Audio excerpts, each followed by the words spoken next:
For today, I just wanted to do a brief summary on something that I feel very strongly about, and I'm sure a lot of people out there also feel strongly about, and that is the question and debate of genetically modified organisms, how it is affecting lives of parents and children and the environment and the animals in the environment. The biggest company that makes genetically modified food, their name is Monsanto. They are a chemical company who produce the very renowned herbicide called Roundup. It's sold all over the world, except in some countries where it's been banned recently. I'm going to tell you why. Monsanto have created seeds using genetic modification that are resistant to their own herbicide. So they've created soya and corn, which is resistant to their herbicide. You can spray as much herbicide as you want to onto the plants and they never die, although all the surrounding plants die. The problem with this and why it is an issue in the world, I'm sure you've heard about it. I'm sure you've heard the debate about it, but the problem with this is that the main ingredient inside Joe kids. The main ingredient inside of Roundup is called glyphosate. Glyphosate has been recently found by the World Health Organization to be a probable carcinogen. That means it causes cancer. There have been lots of studies done on glyphosate around the world by lots of different scientists who have found plenty of reasons for people to want to avoid it. That ingredient that's in the Roundup is devastating to the environment. It damages the soil. It goes into the water systems. It hurts the bees. I'm sure you've heard about the bees and the bee crisis that's happening in the world because it is sprayed in copious amounts onto these plants. What happens is the weeds have become resistant. Hey dog! The weeds have become resistant to the Roundup. Super weeds have developed. So farmers are using high doses of Roundup, which is affecting the soil even more and affecting the water. There have been studies done on people who live near farms that have this genetically modified soya or corn, and they are finding birth defects and Alzheimer's and autism, and cancer, which they are relating to this Roundup. It has been banned in the Netherlands up to date. It has been banned in Brazil.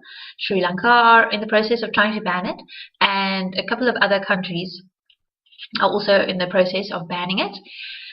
In South Africa, where I live, one of Monsanto's adverts were taken off the radio because of false claims that they were making, and they also were taken to court twice because of false advertising on the Roundup.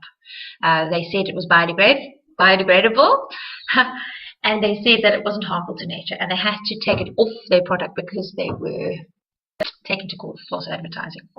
So if you look at the bottle, you'll see it doesn't say anything about being biodegradable, even though some people that you speak to their argument might still be that it's biodegradable. I've just spoken to somebody now, a person who actually uses Roundup, and that was what he said to me. Of course, I went and researched it and found out that it was taken off. So the problem that we're facing is that what Monsanto have done, is they have released this genetically modified corn and soya, which is Roundup resistant, so that they can sell it hand in hand with their own chemical. The sales are skyrocketing. The product wasn't tested, it was just released, and probably 95% of the corn in America is genetically modified. Probably about 85% in South Africa. I think it would probably be more now, because I just saw a recent study on small farmers whose plants have cross-pollinated and they are now genetically modified. So probably more is genetically modified with this corn. this is a big problem because what else they have done is they've patented their seeds. So when the plants cross-pollinate into the neighboring farms, if they find that it has their gene inside inside the plants in one of those farms, they sue the farmers.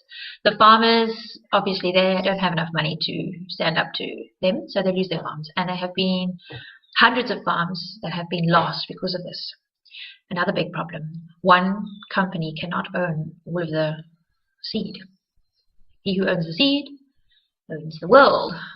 I know that sounds extreme, probably sounds like a sci-fi movie, but it's actually happening. And it's a big problem.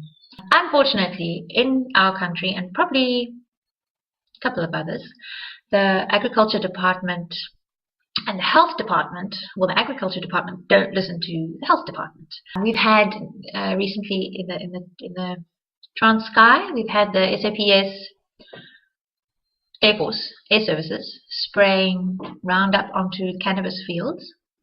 And that's been happening for a few years actually, but there was a big uproar recently. The health department actually found birth defects, cleft palate, a couple of other birth defects, you can look it up, which they are relating to the use of Roundup, because since they've been sprayed, they've increased so much. And the agriculture department, funny enough, don't listen to the health department at all.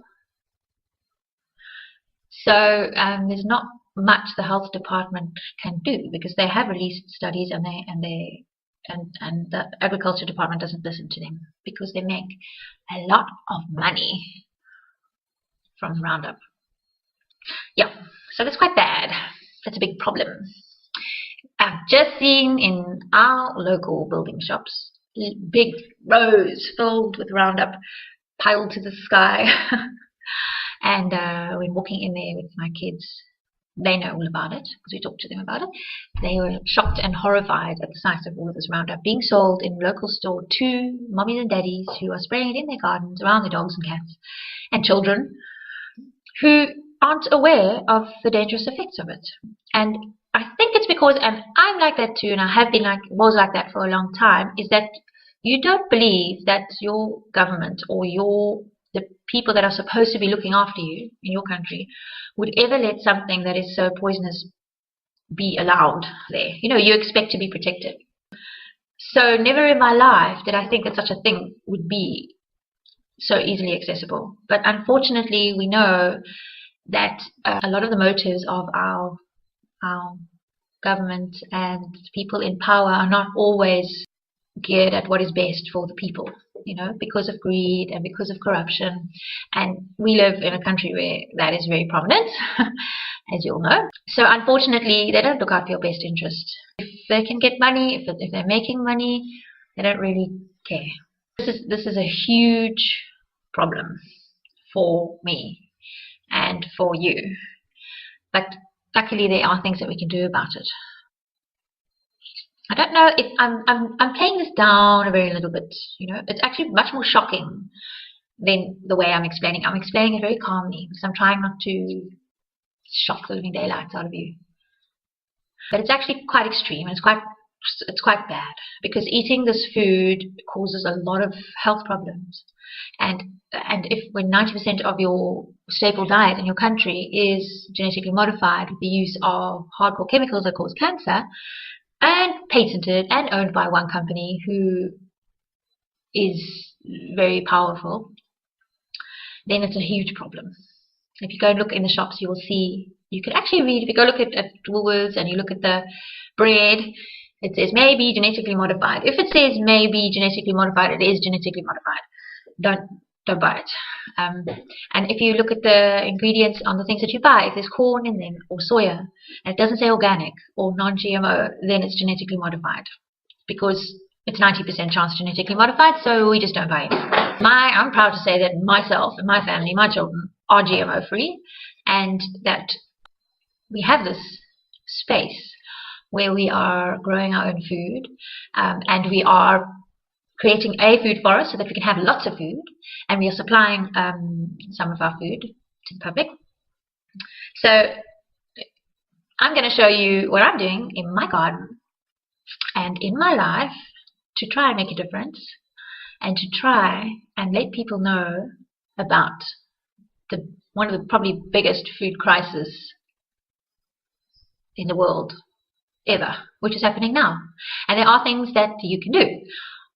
For now, go onto the internet and research what I've been talking about. Go and read as much as you can and get yourself informed. That's number one. Number two, maybe you're not that interested yet because you think, oh, someone else is going to fight for me. Well, until everyone wakes up, we will fight for them. But the more people that are aware, and the more people that are using their power, which is money, and not buying these products, the easier the battle becomes and the faster it will work. The only way that you can actually make a difference is by using your buying power and growing your own food. But some people can't grow their own food because they live in a flat, or they're not interested, or they don't know how, or they just can't. But there are people who can and who do grow food, and there are ways that you can find those people and you can connect with them and find out where it's coming from and buy from them. So don't worry if you're not a gardener or if you live in a flat and you can't. There are people out there doing it for you. Okay.